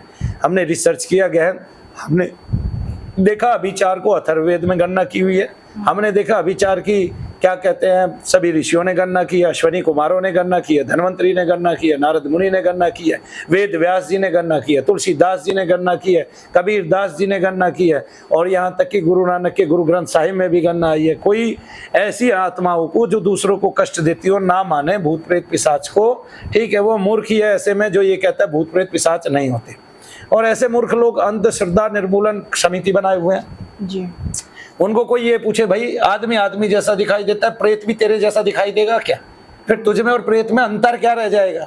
तो ठीक है, उन मूर्खों को ये गति ही नहीं है कि जिस बात को भगवान शंकराचार्य 184 भगवान शंकर खुद 184 ग्रंथ में अपने मुख से आगम निगम से बता रहे हैं। कभी क्या कहते हैं, भगवती क्वेश्चन पूछती है, भगवान जवाब देते हैं, और कभी भगवती बताती हैं तो भगवान सुनते हैं। ठीक है, तो वो उन ग्रंथों में, 8 ग्रंथों में जो भारत के लिए पुराण ग्रंथ हैं, उनमें कही गई है वेद व्यास जी के द्वारा, उनको हम मान नहीं रहे तो किसको मानेंगे? इसका मतलब हम अपने भगवान को ही मूर्ख बता रहे हैं। तो फिर भगवान शंकर का, जब भूत प्रेत नहीं है, पिशाच नहीं है, तो भगवान शंकर भी नहीं है, तो उनके लिए तो कोई भगवान शंकर भी नहीं है, क्योंकि उन्होंने तो हर काम पे, ठीक है, सनातन जो धर्म है, जो मूल धर्म आत्मा वाला, उस आत्मा के दूसरे किसी स्वरूप को मानना नहीं है। आत्मा ने एक स्वरूप धारण किया मानव का, तो आत्मा दूसरा स्वरूप धारण कर रही है दूसरे जीवों का। ठीक है ना, ये वे लोग हैं जो ये बात नहीं मानते कि 84 लाख क्या होती है, योनियां होती है। और यही लोग निकम्मे ये कहते हैं कि there are 25,000 species water algae. किसकी? काई की 25,000 जातियां हैं। किसकी? काई की। पानी के अंदर जो काई आती है, अरे उसकी कितनी जातियां हैं? 25। जब एक काई की इतनी जातियां हैं तो 84 लाख योनियों में क्या अंतर है भाई? ठीक है, वो उनकी जातियां बता रहे हैं, योनियां बता रहे हैं, वो पनप रही हैं, बढ़ रही हैं, आगे हो रही हैं और उग रही हैं। नहीं तो ये आज का पढ़ा लिखा साइंटिस्ट है, आज का पढ़ा लिखा बच्चा है, आज का पढ़ा लिखा, और वो पढ़ा लिखा बच्चा ऐसी शिक्षा ग्रहण किए हुए है कि वो बड़ा होता है, पढ़ता है, बड़े पदों पे जाता है, रिश्वत खाता है, महाचोर होता है, महाठग होता है, और बदमाशी करता है। ये आजकल के पढ़े लिखे के लक्षण है। ऐसी शिक्षा क्यों ही ग्रहण करानी? ठीक है, तो फिर ऐसा कानून बनाइए कि ऐसी शिक्षाविदों को जो ऐसी शिक्षा ग्रहण कर रहे हैं उनके कान पीछे लगा दिए जाए फाड़ के, जी, है ना, और आंखें बिल्कुल मस्तक पे टेक दी जाए, अब देख बेटा तूने क्या किया है। ऐसी शिक्षा क्यों ग्रहण कराने की? बच्चा पढ़ लिख गया, माता पिता का एक कहना नहीं मान रहा, एक कमरे में बैठा है, जब जी चाह रहा है उठ रहा है, जब जी चाह रहा है जा रहा है। माँ कह रही है बेटा उठ जा, खाना खा ले, तो उठ रहा है 11 बजे दिन में, अब खाऊंगा खाना, और जब माँ के जाने का समय हो गया, कोई और काम करने का समय हो गया, तो निकल के बाहर आके माँ बहन की गाली दे रहा है, माँ कोई।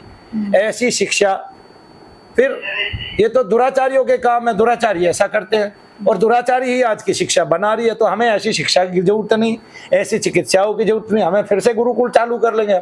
हमारी सनातन शिक्षा ही अच्छी थी, ठीक है, जो हमें माँ बाप की कम से कम इज्जत करनी तो सिखा रही थी, जो हमें क्या कहते हैं ऐसा शिक्षाविद तो नहीं बना रही थी, ऐसा आदर्श तो नहीं बना रही थी जो हमें कि बैठा हुआ भ्रष्टाचारी करता जा रहा है, बैठा हुआ रिश्वती खाता जा रहा है, रिश्वती खाता जा रहा है। पसीना कहाँ है उसमें? जी, पसीना है कहाँ उसमें? बताइए आप मेरे को। तो मनु भैया की विद्या को एक दिन सब मानेंगे, क्योंकि मैं करके दिखाने वाला हूँ। और मानना है तो मुझे पंजाब में भेज दिया जाए, सरकार का संरक्षण दिया जाए, देखिए मैं एक भी आदमी को क्रिश्चियन बनने दूं क्या? और जितने क्रिश्चियन बने हैं वापिस ना हिंदू बन जाए। तो उसके पीछे का कारण ही एक है, सबको आगंतुक उन्माद की पीड़ाएं हैं, लोग धन दे दे के हॉस्पिटलों में छिक लिए हैं, और अब वो क्या चाहते हैं कि वो ठीक हो। और वहां ठीक होने का कारण क्या है? वहां ठीक होने का कारण ये है कि वो कहते हैं आप संडे के दिन आओ। किस दिन आओ? संडे के दिन। एक संडे के दिन आओ, थोड़ा सा प्रसाद पाओ, ठीक है, और उसके नशे में झूमो इस प्रसाद के, और क्या करो फिर? हालेलुया कह के और वो बन जाओ, उनका बपतिस्मा कर देते हैं, बैप्टिज्म कर देते हैं उनका, कि तुम क्रिश्चियन बन जाओ। अब तुम्हें क्या करना है? संडे टू संडे आना है, किसी भगवान को नहीं मानना है। अब वैसे ही जिस भगवान को पूज रहे हो पूजना बंद करो, आपको आराम लग जाएंगे। इसके पीछे का कारण ही है कि हम भगवान को मानने वाले हैं। अब हमने भगवान को बचपन से तो उस तरह माना नहीं है, अब राधे राधे कर रहे हैं, अब राधे राधे कर रहे हैं, उन्माद अंतर है, हमारे सिर हिल रहे, यही नहीं पता सर क्यों हिल रहे। कोई भी आदमी, अगर तुम इतने ही वैज्ञानिक हो, भारतवासी हो, तो ये क्यों नहीं देखते कि एक माँ ने 6 बच्चे पाल दिए, उसका कोई बच्चा IAS है, कोई IPS है, उसका सर घूम रहा है, क्यों घुमा रही है वो? जब जान पूछ के सर घुमा रही है। तो हम अपनी माता बहनों की अवज्ञा करने वाले हैं, निंदा करने वाले हैं, और ये निम्नतम नीचतम घोर कर्म श्याम मानव तो कर सकता है, मनु भैया के बस की नहीं है। ठीक है, क्यों? मनु भैया उसका कारण जानते हैं। प्रेत की सूक्ष्म संज्ञा होती है, वो सूक्ष्म ही होता है। अगर आपने प्रेत को देखा तो देवता को देखने में कोई अंतर नहीं है आपके, क्योंकि आप फिर देव तरंगों को भी देख लोगे जहां जहां आती है, प्रेत को भी देख लोगे, देव तरंगों को भी देख लेंगे आप, जब इतने सूक्ष्म होंगे। तो इतनी सूक्ष्म दृष्टि है मानव के पास। ठीक है, मेरा नाम श्याम मानव है, मैं फला निर्मूलन वो हूँ, मैं 80 लाख रुपए प्रदान करता हूँ। अरे मूर्ख होने में कोई समय लगता है क्या? 80 लाख आप प्रदान कर रहे हो, ये प्रदान कर रहे हो, तो देख लो उसकी योनि क्या है। उसको दिखाया कैसे जा सकता है? आप हवा को दिखा दो हमें स्वरूप बना के कि हवा का क्या स्वरूप है। अंतर में जानते नहीं, हम कैसे पैदा हुए, हम मानते ही तो हैं ये हमारे माँ बाप है। अपना पैदा होना हुआ किसने देखा है? किसने देखा है कि मैं उसी योनि मार्ग से बाहर आया हूँ? क्या मानव ने देखा है, किसी और ने देखा है, या कोई भारत का पढ़ा लिखा देखता है? ये देखते हमारी माता का शर घूमता है, ये नहीं देखते इतने वर्ष से घूमता है, ये नहीं देखते उसने हमारा लालन पालन कर दिया, इतने बड़े कर दिए, हमें बड़े बड़े अधिकारी बना दिया, हमें इतना पढ़ा दिया। 30 साल से पुत्री इस विषय पे किसी ने वर्क नहीं किया है। तो जब वर्क नहीं किया है तो भारत की जनता गर्त में जाती जा रही है। अपना जब वो इलाज कराने चलती है तो लोग कहते हैं ढोंग ढकोसला विश्वास करती है, क्योंकि भारत में अभिचारी तो बहुत पनप गए, सफल इलाज करने वाला एक भी नहीं है मनु भैया जैसा। ठीक है, जो लोग इससे करोड़ों अरबों रुपए कमा चुके हैं, वे चाहे मध्य प्रदेश में बैठे हैं और चाहे वो कानपुर के करौली में बैठे हैं, ठीक है ना, वे लोग भी अब ये कहने लगे हैं कि भूत प्रेत पिशाच नहीं होते। क्यों? इतनी हिम्मत उनकी इसलिए बढ़ी है, उन्होंने जनता को लूट लिया। ये बहुत भावनात्मक मुद्दा है, इसी भावनात्मक मुद्दे के जरिए लोगों को क्रिश्चियन बनाया जा रहा है। उन्होंने जनता को लूट लिया, अब कर दिया हवाले अगले के। अब हमने तो करोड़ों अरबों करोड़ों कमा लिया है, हम तो बड़े बड़े चैनलों के अध्यक्ष हो गए, हमने ये खरीद लिया, हमारे बहुत सारे मंदिर हो गए, और अब उनको जनता के हवाले कर दो। उन्होंने रक्त चूस लिया है, वे रक्त पिपासु हैं। उनको ये नहीं पता कि तुम्हें कब भगवान ब्रह्म राक्षस बना देगा। शरीर छोड़ने से पहले ब्रह्म राक्षस बन जाएंगे। ठीक है कि अभी शरीर छूटा, अभी साथ के साथ योनि मिलेगी ब्रह्म राक्षस। ठीक है, एक बिंदु मात्र जो तत्व है जो इतना गहन सूक्ष्म है, देखने में नहीं आता। आपके बाल के अग्रभाग जितना महीन है, आत्मा को विशुद्ध माने तो 1000 10,000वां हिस्सा है अग्रभाग का, इतना सूक्ष्म है आत्मा। और अगर आत्मा ना माने, भूत प्रेत पिशाच माने, ब्रह्म राक्षस माने, तो बाल के अग्रभाग जितना महीन है, वो भी सूक्ष्म, जो देखने में नहीं आता है। जैसे दही के जीवाणु नहीं दिखते हैं, मुख के अंदर बहुत सारे बैक्टीरिया हैं, वे नहीं दिखते हैं, जो हमें स्वास्थ्य भी प्रदान कर रहे हैं, हमारी लार में हैं, जो हमें हमारे घाव तक भर देते हैं। ठीक है, हमारी उन्नति तक कर देते हैं, हमारी और क्या कहते हैं, सुबह जो है ना बासी थूक आंखों में लगाने से आंखों की ज्योति तक बढ़ा देते हैं। वे इतने स्वस्थ जो बैक्टीरिया है हमारे लिए, जब हम उनको नहीं देख पा रहे, उसको क्या देखेंगे जिसकी सूक्ष्म योनि है? तो लोगों की बुद्धि भरमा गई है। वो ये कहते हुए थकते नहीं कि भूत प्रेत पिशाच कुछ होते नहीं है, ये सब ढोंग होते हैं। वो नहीं है तो फिर भगवान शंकर कहाँ है भाई? फिर भगवान शंकर के 184 तंत्र ग्रंथ कहाँ हैं भाई? फिर तो हमने उनको भी गाली दी, उन 184 तंत्र ग्रंथों को भी गाली दी। फिर हमने वेद व्यास जी को गाली दी जिन्होंने भूत प्रेत का जिक्र किया, तुलसीदास जी को गाली दी हमने जिन्होंने भूत प्रेत का जिक्र किया। भूत पिशाच निकट नहीं आवे, महावीर जब नाम सुनावे। ये तो कहते हैं किसमें? हनुमान चालीसा में और बजरंग बाण में क्या कहते हैं? अग्नि बेताल काल मारी मर भूत प्रेत पिशाच निशाचर, 9 योनियों के नाम गिनाते हैं। ठीक है, इसके अलावा जो है महात्मा बुद्ध ढाकनी की सेवा बताते हैं, शाकनियां गिनाते हैं। और किस धर्म में नहीं है? सब धर्मों में तो है, कृष्णों में नहीं है। यीशु मसीह ने प्रेत निकाले हैं, शैतान निकाले शरीर से, और वो इसी कारण जाने जाते हैं। और उन्होंने जितने निकाले, आज मनु भैया उससे 100 गुना ज्यादा निकाल चुके हैं। मुझे भगवान नहीं बनना, भगवान बनने का शौक भी नहीं है। पसीना आता है, मैं तो जानता हूँ, अगर भाई पसीना आता है, लेकिन जितना काम इस संसार में क्या कहते हैं यीशु मसीह ने किया, भारत का बच्चा बच्चा कर सकता है, क्योंकि वो विद्या हमारी है। वो यहीं से सीख के गए, उनका भारत में आना तय माना जाता है कि वो आए थे तिब्बत आदि के क्षेत्रों में और उन्होंने महात्माओं से ये क्रिया सीखी। ठीक है, और उन्होंने वहां जाके लोकोपकार किया। और इसी कारणवश उनके इसी कारण के कारण कि उन्होंने बहुत सारे रोगी ठीक कर दिए। रोग तो कोई ठीक ही नहीं कर सकता, क्योंकि रोगी आज भी कृष्णों में होते हैं, अंधे आज भी कृष्णों में है, बांझ आज भी कृष्णों में मिलेगी, घुटने टूटे हुए आज भी कृष्णों में मिलेंगे। अब क्यों नहीं जोड़ते? कोई क्यों नहीं जोड़ पाता? इसलिए नहीं जोड़ पाता क्योंकि केवल शैतान जहां जड़ के बैठ जाता है, आगंतुक उन्माद से जो रोग ठीक होते हैं वो वही ठीक कर पाएंगे, और उसमें भी आराम देते हैं, वो ठीक नहीं होते जो जड़ गए हैं। तो होता कैसे है कि जब वो 1 सप्ताह तक आपको आपके इष्ट को नहीं पूजने देंगे, आपका जो अंदर में तत्व घर्षण नहीं होगा, उससे घर्षण नहीं होगा, आपका स्वास्थ्य ठीक रहेगा, आप सोचोगे मैं ठीक हो गया, और आप क्रिश्चियन बन जाते हैं, आप अपनी भक्ति छोड़ देते हैं। जबकि आपको नहीं पता, आप नाम लेते रहते तो आपका घर्षण होता रहता, लेकिन वो चीज कटती रहती। एक दिन आप बिना उसके मरते और ऊपर जाते सीधा। अब प्रेत आपके पैर पकड़ेगा, आप नीचे ही रहोगे। क्रिश्चियन बनने से आपका समाधान हुआ नहीं। जब भारत के वासियों को ये बात पता चल जाएगी तो वो क्रिश्चियन बनना छोड़ देगा, और उसी दिन मनु भैया की विद्या सर्व प्रसिद्ध हो जाएगी, वर्ल्ड प्रसिद्ध हो जाएगी। एक्चुअली में ये मेरी विद्या है ही नहीं, ये महर्षि चरक ने आयुर्वेद में गणना की है। और लानत है उन BMS डॉक्टरों पे जो इस विषय को पढ़कर भी इस विषय के ऊपर नहीं बोलते, कहते ही नहीं है। क्या कहते हैं कि ये बात सत्य है, हमने ये पढ़ा है, हमने भूत प्रेत पिशाच आदि का, ब्रह्म राक्षस आदि का चैप्टर पढ़ा है, और तुम्हें देखना है, करना है, सीखना है तो आओ मनु भैया के पास, वरना तो इस विद्या को त्याग दो कि तुम्हारे पास कोई आयुर्वेद की डिग्री नहीं है। क्योंकि ये तुम्हारी निष्ठा के कारण हो रहा है कि तुमने एक डिग्री तो ले ली है, लेकिन उसका एक पैमाना आगंतुक उन्माद का छोड़ दिया है, जिससे लोग दर दर ठोकरे खा रहे हैं, भटक रहे हैं, और तुम्हारी कोई सेवा नहीं लग रही है। जय शनिदेव।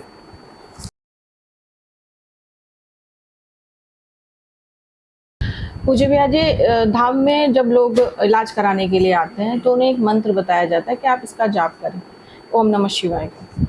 तो ये जो ओम नमः शिवाय मंत्र है, प्रेमानंद महाराज कहते हैं ये बीज मंत्र है और बिना गुरु के जाप नहीं करना चाहिए।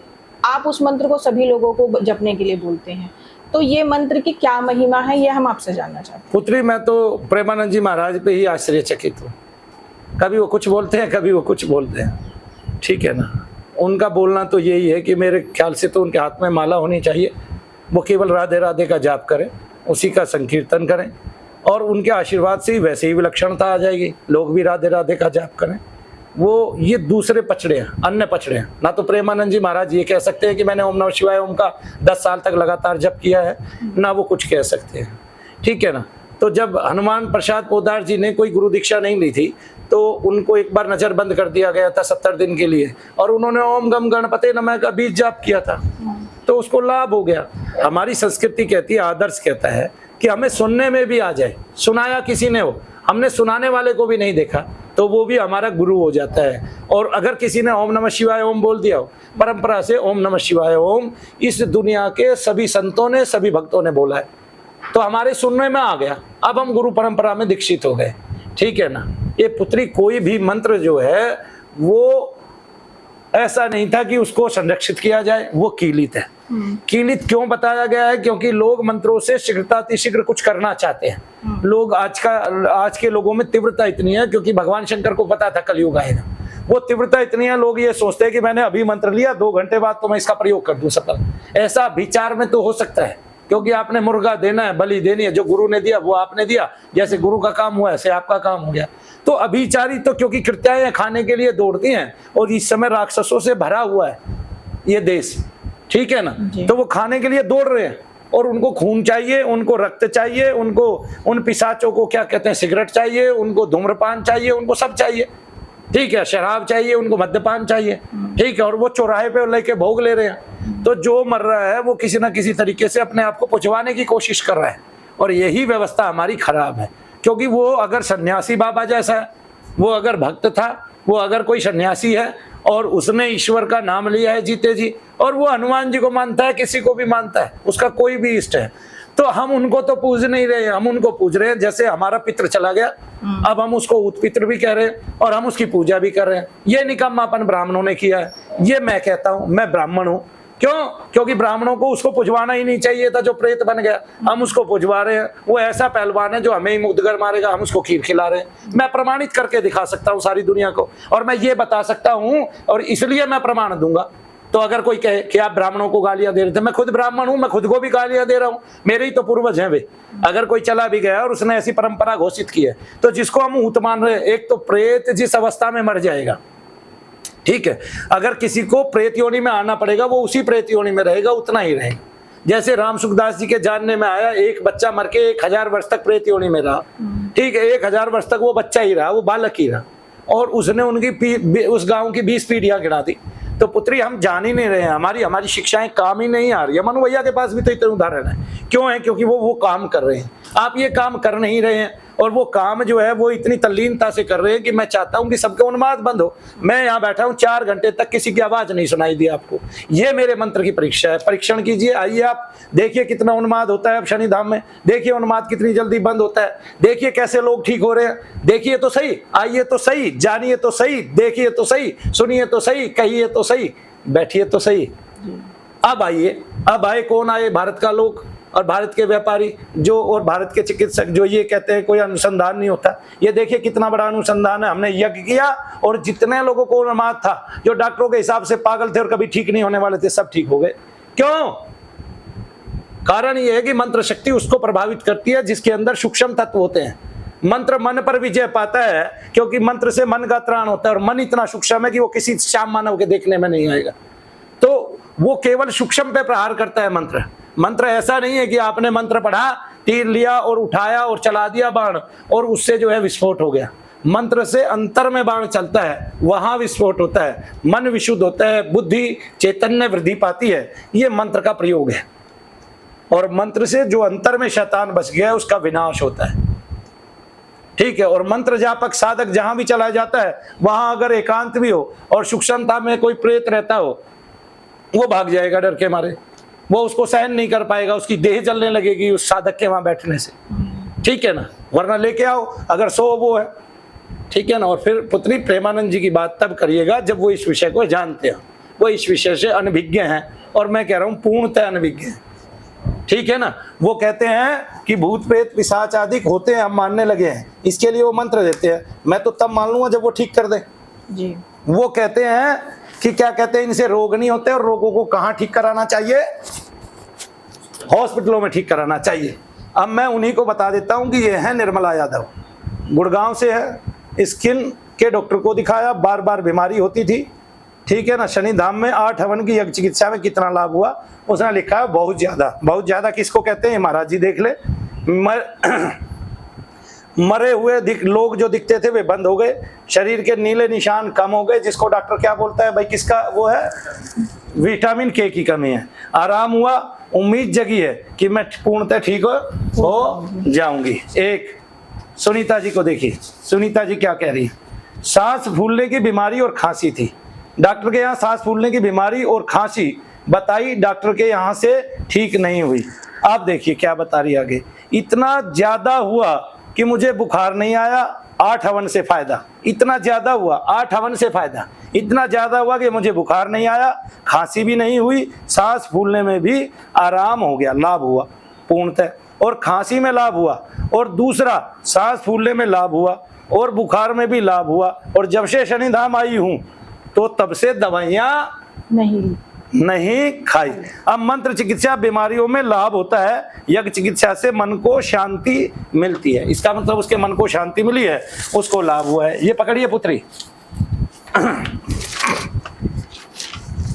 एक मेरा वहां चश्मा रखा है, उसमें दे दें आप थोड़ा सा। ये है हंसा यादव, ये कह रही है कि शरीर में दर्द, हाथ में पैर में दर्द होता था, और ये सब मैं डॉक्टरों को दिखा रही थी, और इसके पीछे मेरे 2 से 3 लाख रुपए खर्च हुए। और अब हॉस्पिटल के नाम लिखे हुए हैं, मैं नाम लेना नहीं चाहता अभी, क्योंकि मैं हॉस्पिटल वालों से भी लड़ूंगा।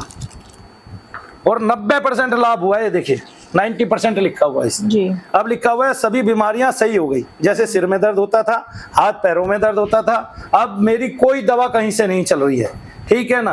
और ये क्या लिखा हुआ है कि मुझे यहाँ 4 हवन के बाद ही आराम आ गया, मुझे मनु भैया जी को मिलने के बाद पूरा आराम आ गया, और मेरे 8 हवन होने के बाद पूरी तरह से मैं सही हो गई हूँ। ये कह रही है हंसा यादव, इनको लिखना भी नहीं आता और कम लिखना आता है। ठीक है ना जी। ये देखिए, और ये भी लिखा है कि पहले ही दिन से आराम हो गया था।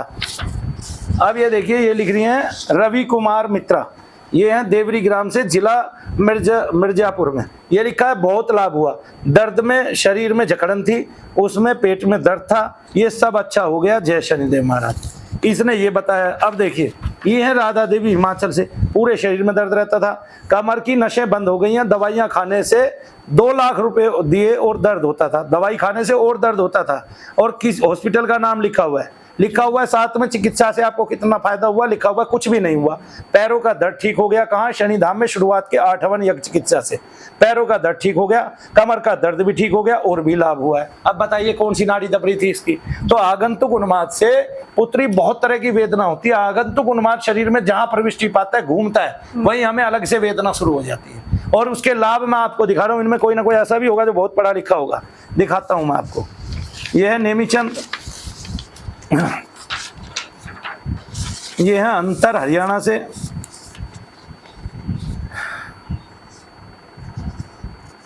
ये तो कर्ज मुक्त हो गया और वो हो गया, इसकी अर्जी तो वैसे स्वीकार की, बिगड़े काम बन गए, गुणगान भी नहीं कर सकता मैं, इतना मुख से बता रहा है। डॉक्टर की समझ में कुछ भी नहीं आया था, दिल में छेद 1 महीने में बता दिया, बेटी की और टीवी बताया था, मनु भैया जी के पास आई, अब मेरी बच्ची बिल्कुल ठीक है, अब बताइए, अब ये कह रहा है डॉक्टर ने कितने पैसे लिए। डॉक्टर ने नॉर्मल बताया था और भी, लेकिन खर्च कितना आया डॉक्टरों के पास, नॉर्मल बताने में भी 2 लाख रुपए खर्च आया जी। आगे समझ में, जब नॉर्मल बताने में 2 लाख रुपए खर्च आता है तो वो कैसे कहते हैं, क्या कहते हैं कि डॉक्टरों को ये दिखाओ। तो मेरे बच्चे को हाजिरी आती थी, ये कैसे कहते हैं, प्रेमानंद जी झूठ बोलते हैं या क्या कहते हैं, महर्षि चरक झूठ बोलते हैं, जो कहते हैं कि इनसे आगंतुक उन्माद होता है जी। अब मैं वो महर्षि चरक की पुस्तक मंगाना चाहूंगा जिसमें प्रेमानंद जी भी पढ़ लेंगे, वो बता देंगे कि लोगों को अब क्या करना चाहिए ऐसे में। अगर हवन से फायदा होता है तो हवन कराना चाहिए, मनु भैया के पास जाना चाहिए या कुछ करना चाहिए। ये कह रहा है बैक में पेन था, स्किन में इन्फेक्शन था, स्ट्रेस थी। मैंने कभी सोचा न था कि शनि लोक धरती पर भी है, जहां मेरे एक बार शनि भगवान को पुकारने पर वे मुझे शनि धाम का रास्ता दिखाएंगे। ये दिखाना जरा, ये दिखाओ, ये नीचे क्या लिखा हुआ है, लोगों को दिखाओ कि शनि लोक धरती पर भी है। ये फाड़ दिया इसने इसका पहला पेज। अब इसको उससे टेप से, ये देखो, मेरा अनुभव पूज्य गुरुदेव के सानिध्य में बहुत अच्छा रहा और हर बार यहाँ अपने आसपास के मरीज को लेकर आती हूँ, वो सब ठीक हो गए। ये पतंजलि हरिद्वार में गई थी, माइग्रेन की, साइटिका के, कैंसर, हार्ट, कुछ भी नहीं आता था और लाखों में कोई गिनती नहीं है। उसने कह दिया कोई गिनती नहीं है, इतने पैसे मैं लगा चुकी हूँ। ये है अनीता जी, रजतपुर दादरी, गौतम बुद्ध नगर से, ठीक है ना। और यहाँ शनिधाम में आते ही शुरुआत में केवल 8 हवन में पहले में 60% ये बिल्कुल ठीक हो गई। ये है आरती देवी, गणपत महतो, बरमाला हरलाल, समस्तीपुर, बम्बैया हरलाल, बिहार। पता नहीं, शरीर में दर्द, लीवर पेन रहता था, रुपया लगाए 7 लाख रुपया, ठीक है जी। और क्या हुआ, लीवर पेन ठीक हुआ और सुई चुभना बंद हो गया, लीवर ठीक हो गया, दर्द पूरा खत्म हो गया। और ये देखिए गुरु जी की यज्ञ चिकित्सा, मंत्र चिकित्सा बहुत अच्छी है। ये देखिए पूजा मौर्य, ये देखिए लगभग 20-30 हजार रुपए का इसका खर्चा आया था। हिंदू राव में दिखाया, पंत में दिखाया, बस जब तक दवा चलती है, जैसे ही दवाई छोड़े वैसे ही दोबारा परेशानी शुरू हो जाती है। ये लोग मेरे उदाहरण नहीं बता रहे हैं, मेरे अनुभव नहीं, ये अपने अनुभव बता रहे हैं। हवन के बाद मेरे दर्द और जगह जगह बेहोश हो जाने की अवस्था में सुधार आया, मन शांत हो गया, मैं अपनी आगे की पढ़ाई भी सही ढंग से कर पा रही हूँ। हाँ, दवाइयाँ छूट गई, अब मैं बिल्कुल स्वस्थ हूँ। और ये पूजा मौर्य जो है, ये कौशिक एन्क्लेव बुराड़ी में रहती है। और सुनिए, ये आज से 8 साल पहले ठीक हो गई थी, आज की बात नहीं है। मनु भैया जी द्वारा मंत्र चिकित्सा द्वारा मन को शांति, घर में कलह कलेश होने वाली सभी परेशानियां खत्म हो गई, परीक्षा के समय होने वाली सभी परेशानियां खत्म हो गई। मनु भैया और इस पूरे शनि धाम का शुक्रिया करती हूँ। ऐसे महेश गिरी गोस्वामी, ये देखिए, ये सब पढ़े लिखे हैं, अनपढ़ कोई नहीं है। इन पे लिखा करो भाई, एक लाइन बना दो कि आप कहाँ तक पढ़े लिखे हैं, ठीक है ना। 18 साल में मेरा क्या है, पैर 18 साल में मर गया था, 2022 में और पत्नी दोनों आए, 2025 में फिर से शनि मंदिर धाम आया, 1 साल का हो गया। मैं समझ नहीं पा रहा हूँ, ये लिखा हुआ है। ये किसी को माइग्रेन, साइटिका, सर्वाइकल, नसों की बीमारियां बताई थी, एम्स, वरदान आदि हॉस्पिटलों में दिखाया, 25 लाख रुपए लग चुके थे। भावना है उजेड़ा से, मोती नगर से, नंबर में दे नहीं रहा, मेरा अनुभव बहुत अच्छा रहा। अब मैं बिना दवाई और बिना बेल्ट के सब अपने जरूरी काम कर पाती हूँ, बिना किसी सहायता के मैं अपनी शारीरिक कष्टों से मुक्त होकर बेहतर महसूस कर रही हूँ। धन्यवाद मनु भैया। देखिए, ये हैं सोनिया जी, फतेहाबाद हरियाणा से, लिख रही है मंत्र और चिकित्सा काफी सही है, लोगों को आराम हुआ है, मेरा भी दर्द कम हुआ, बैठकर पढ़ नहीं पाती थी, अब सही है, मेरे को बैठने में दिक्कत होती थी, पेट फूल जाता था, उन सब में लाभ हो गया। अब जब भी हम आते हैं कोई परेशानी नहीं हुई, ऋषि मनु जी से मिलने और हम आराम से अपनी बारी आने की और श्री मनु भैया जी से मिलकर अपनी बीमारी बताते हैं और काम करा लेते हैं। और जब तक दवाई लेते हैं फायदा रहता है, दवाई के बाद कोई फायदा नहीं रहता। और 15-16 लाख रुपए का कोई खर्चा किया था इन्होंने और पैरों में दर्द में पूरा आराम पड़ गया है। और तीसरा हवन किया था इसने, 5 हवन से 90% आराम हुआ है। आराम क्या हुआ, कमर के दर्द में आराम मिला है, नींद में आराम मिला है, एनर्जी आई है। मनु भैया जी के धाम में से रोगों की मुक्ति मिली है और नया जीवन दान मिला है। इसने यही साइन कर दिए, साइन करने थे पीछे, ठीक है। डॉक्टरों ने कितना लिया, 1 लाख रुपया। प्रदीप जी हैं आचीना से, दादरी से, कितनी सुंदर लिखाई है, देखिए, बार बार हाजिरी आना बंद हुआ, जो सर घूमता था वो बंद हो गया, खत्म हो गया। अब बताओ, ये क्या कहते हैं, तो लड़का है, बोलते हैं कि लड़कों को प्रेत नहीं आते।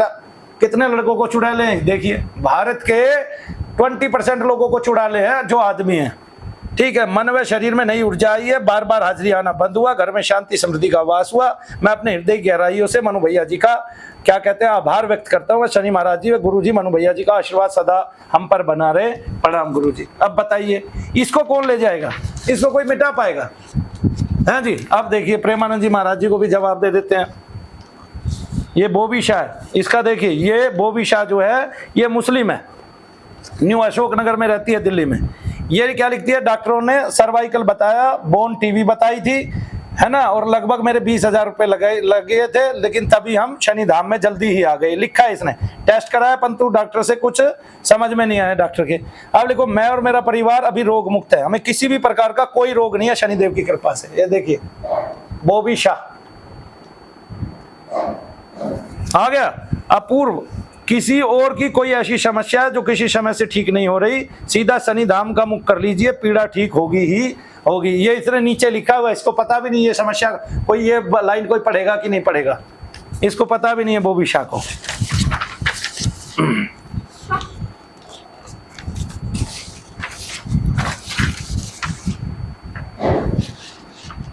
ये लिखा है किसी ने, बहुत ही सरल और आध्यात्मिक अत्यधिक प्रभावशाली, सिर्फ चिकित्सा में ही नहीं बल्कि आध्यात्मिक उन्नति में भी बहुत ही प्रभावशाली है। जय हो मनु भैया, जय शनिदेव। ये देखिए, ये देखिए, ये 100% फायदा बता रही हैं और बता रही हैं कि मनु भैया द्वारा की गई मंत्र विधि से हमारे शरीर में जो तरंगे तथा उमंगे महसूस होती हैं तथा मस्तिष्क में तरंगे तथा पानी गिरने जैसा महसूस हुआ, ये अपनी वो साझा कर रही हैं। और इन्होंने बताया कि इनको क्या क्या रोग होता था। खाज खुजली से होने वाली समस्या थी, इनको हाजिरी आती थी, आपस में लड़ाई होती थी, गृह क्लेश रहता था, सभी समस्या में पूर्ण लाभ हुआ, भगवत प्राप्ति हुई, भगवत अनुभूति हुई। आपका जो कार्य आप वो करें, आप भगवान का नाम दे रहे हैं, नाम दीजिए। आपको दूसरे नाम से, दूसरे मंत्र से अगर उसके बारे में अनुभव नहीं तो आपको कुछ भी बताना शेष नहीं है। क्यों? क्योंकि आपने अगर कुछ बताया तो ये मान लीजिए कि ये महर्षि चरक बेवकूफ हो जाएंगे आपके लिए, आपके लिए नहीं, समाज के लिए। समाज इनको मानेगा नहीं, है ना। और फिर उनका आयुर्वेदिक क्यों माना जाए जब उनकी बातें ही नहीं मानी जाए। ये देखिए, आइए 9वें अध्याय पे आइए, ठीक है ना।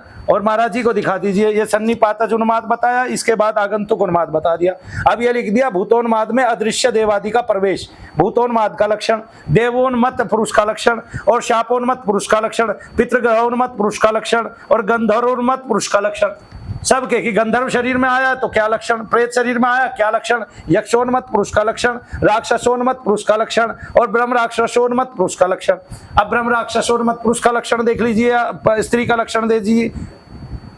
देवताओं की स्तुति, वेद मंत्र और शास्त्रों के अनेक उदाहरणों को बार बार पढ़ता है, काश शस्त्रों आदि से अपने शरीर को चोट करता है और ये सभी लक्षण ब्रह्म राक्षस के आवेश होने में से होने वाले उन्माद में पाए जाते हैं। अब बताइए, मिटा दीजिए इनको, खत्म कर दीजिए इनको। कोई थे ही नहीं महर्षि चरक। देव गिरह, ऋषि गिरह, पितृ गिरह, गंधर्व, यक्ष गिरह, ब्रह्म राक्षस गिरह, राक्षस, पिशाच, नाग, असुर। और कब कब आते हैं? चरक ने बताया, सुश्रुत ने बताया, वाग्भट ने बताया। किस किस स्थिति में प्रविष्ट होते हैं शरीर में, ये भी बताया है। जैसे जैसे मान लिया ऋषि गिरह किसको प्रविष्ट हुआ है, क्या कहते हैं, किसको प्रविष्ट हुआ है?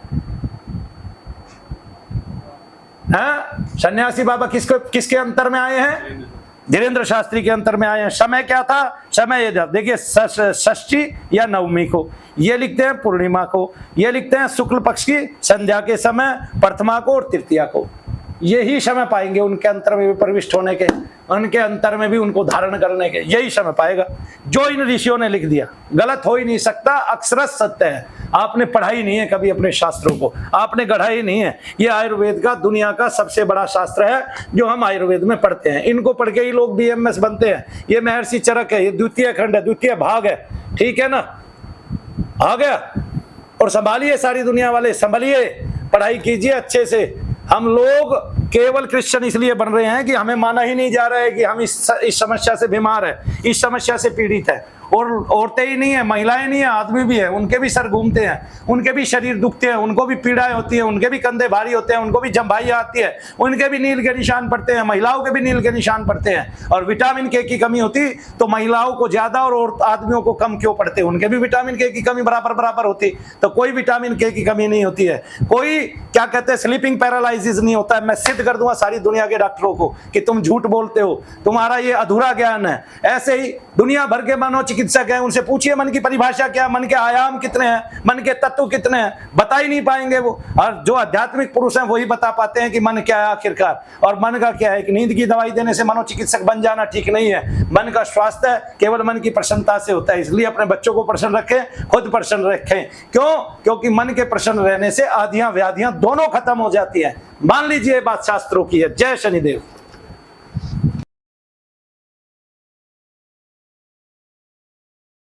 कुछ भैया जी, अभी आपसे शिव के बारे में बात हो रही है, तो जब हम मेडिटेशन करते हैं, जब हम डीप मेडिटेशन में चले जाते हैं, तो अंदर से जो डर है वो कैसे पनपता है जबकि हम मेडिटेशन में हैं?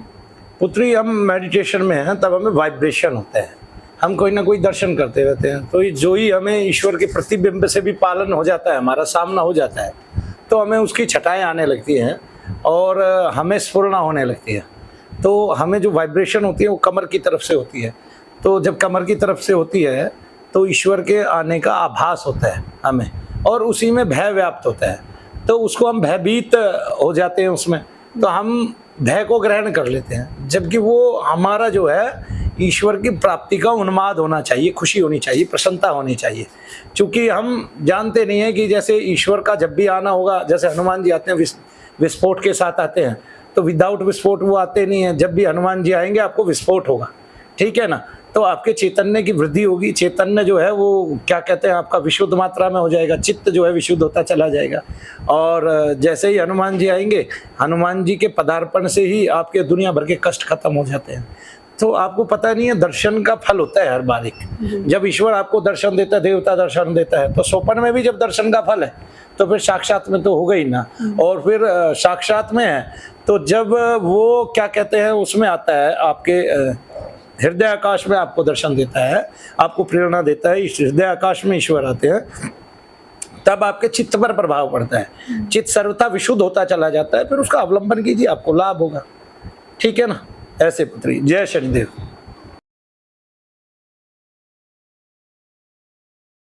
मुझे भैया जी, माताओं बहनों के लिए एक सवाल कि जो घर में रहती हैं वो चाहती हैं कि हमारा जो घर का वातावरण है वो सकारात्मक रहे, तो उसके लिए उनको क्या करना चाहिए? देखिए पुत्री, अगर शुरुआत हो, आपको कभी कष्ट ही ना हो और पहले भी ना हुआ हो और आए भी ना, ऐसा तो हम चाहते हैं। और माताओं बहनों को अगर कष्ट है तो दिक्कत होती है, और अगर कष्ट नहीं है तो वो अपने घर को अत्यधिक शक्तिशाली बना सकती है मानसिक जप करके। जो भी व्यक्ति प्रेरणा पाते हैं किसी भी गुरु से या शक्ति से, वो क्या करें कि वो मानसिक जप करना आरंभ कर दें। और तो और अपने बच्चों को सिखाएं कि मन में कैसे जो है जाप करना है। तो वो अगर मन की परिभाषा पढ़ लेंगे तो मन क्या करता है कि अंतर में विशुद्ध नाम लेने से मन जो है सर्वथा बहुत जल्दी शीघ्र शुद्ध हो जाता है। तो मन के जैसे ही विशुद्ध होते हैं, मन का उच्चाटन खत्म हो जाता है, तो मन को शांति मिलती है। मन को शांति मिलती है, आप में स्थिरता आती है, आपका जीवन संयमित हो जाता है। तब आप ना तो कभी किसी व्यापार में घाटा खाएंगे, ना किसी कार्य में घाटा खाएंगे, और सब चीज़ों की जड़ तक तह तक पहुँच जाएंगे। जय शनिदेव।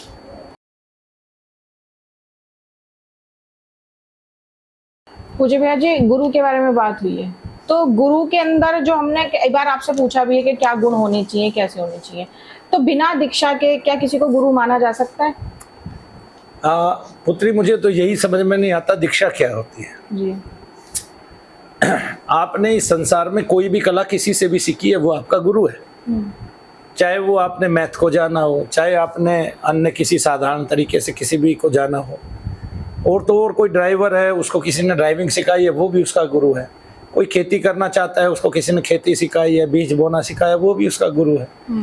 गुरु का मतलब वो है जो आपको अच्छे से अच्छा धारण करा दे, जो आपको तत्व को धारण करा दे। गुरु का मतलब वो भी है। गुरु का मतलब वो भी है जो आपको अच्छी सीख दे और जो आपको सामाजिकता सिखा दे।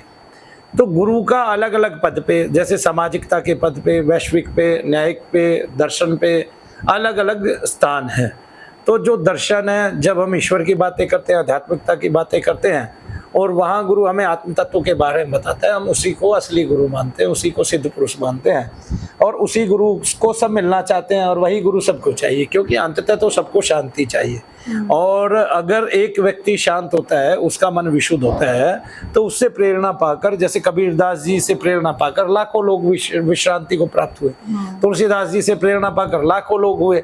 ठीक है, एक बार यूं कहें तो जहाँ हमारे विवेकानंद जी थे, विवेकानंद जी जब अमेरिका से आए तो भारत का पूरा बंगाल का आदमी, क्या कहते हैं, बंगाल के युवा वो साधु सन्यासी बन जाना चाहते थे, उनमें ऐसी क्या कहते हैं वो आ गई थी। लेकिन चूंकि वो खुलकर बोलते थे, जी। ठीक है ना, और आदर्श भी थे, हमारे तो आदर्श है, हमारे तो प्राण है, तो उन्होंने खुलकर बोला है। किन्होंने? विवेकानंद जी ने खुलकर बोला है कि हम जब शब्द बोलते हैं, हम जब सत्संग करते हैं या हमारा जब प्रवाह चलता है, तो जो सामने वाला है उसके जीवन को देखकर, उसके चरित्रांकन को देखकर बहुत सारे लोग उससे प्रेरित होते हैं। लेकिन जो उस दिन सुन रहे थे, उस सभा में सुन रहे थे, सभागार में सुन रहे थे विवेकानंद जी को, वो उस समय इतने आनंदित थे कि कोई और काम दुनिया का, जगत का रहा ही नहीं है, हमें केवल इनको ही सुनना है और इन्हीं को सुनते रहे। कुछ लोगों पर उनका प्रभाव ये 6 महीने तक रहा, कुछ पर 3 महीने तक रहा, कुछ पर जो है ना 2 साल तक रहा, और कुछ पर विवेकानंद जी के एक बार जाने का, एक बार बोलने का प्रभाव कई वर्षों तक रहा, ठीक है ना, और कुछों पर पूरे जीवन भर रहेगा। वे कुछ जो हैं वे साधक रूप में काम करेंगे संसार में, और वे कुछ जो है हमेशा ईश्वर को प्राप्त करेंगे, शांति को प्राप्त करेंगे। तो एक से बहुतों की अलख जगती है, ठीक है। जैसे अकेले प्रेमानंद जी से बहुत सारे लोगों की अलख जग रही है, तो बहुत सारे लोगों की एक से अलख जग सकती है। अकेले बागेश्वर वाले से बहुत सारे लोगों की अलख जगनी है, तो उनसे बहुतों की अलख जगनी है, ठीक है ना। और बात यह है कि बात तारीफ की है, तो ये तारीफ नहीं है। मानो भैया गुण के, चरित्र के गुण नहीं गाते हैं, मानो भैया आत्म के गुण गाते हैं। और जो आत्मा है वो सशक्त हो जाए, जो आत्मा है वो ईश्वर का सानिध्य पाकर कोटि बहुतुल्य उच्चता को प्राप्त हो, तो उसमें बागेश्वर वाले भी आते हैं, वो भी आते हैं, प्रेमानंद जी भी आते हैं। तो वो आत्म बल पर विजय पा चुके हैं और उन्होंने आत्मबल को लोगों को दिखाया है, और उस आत्मबल के जरिए उन्होंने कुछ साधा है और संसार को सुख प्रदान किया है। तो ऐसा सभी करें, ऐसा सबको हो। मनु भैया की तो यही इच्छा है। जय श्री राम।